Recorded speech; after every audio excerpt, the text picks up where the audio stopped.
Once upon a time, in a grand castle surrounded by lush green forests, there lived a beautiful but somewhat spoiled princess. She had everything she could ever wish for: golden jewelry, fine dresses, and a magnificent garden where she spent most of her days.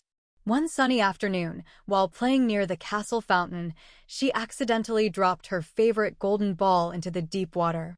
She gasped in distress, watching it sink out of sight. Just as she was about to cry, a small voice croaked, "Why do you weep, dear princess?"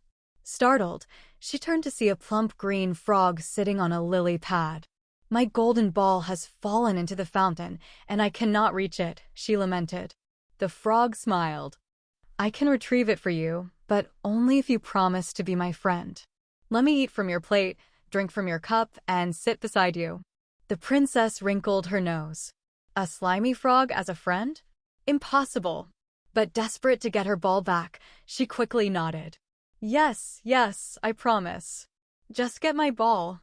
With a graceful dive, the frog retrieved the golden ball and placed it at her feet.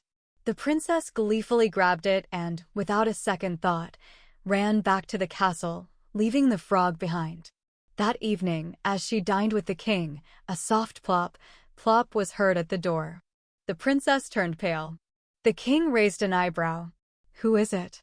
A small voice croaked, "Oh, princess, dearest friend, open the door for me. Did you forget your promise?" The princess hesitated, but her father, wise and just, said, "A promise must be kept, my dear. Let him in." Reluctantly, she opened the door, and the frog hopped inside. True to his word, he ate from her plate, drank from her cup, and later, when it was time for bed, he asked to rest on a pillow beside her. Disgusted but bound by her promise, she allowed it.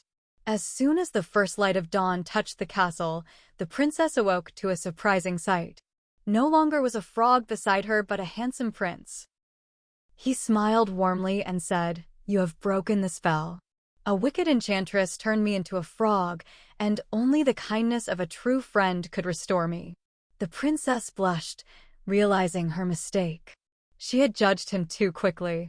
From that day forward, they became the best of friends, and eventually, love blossomed between them.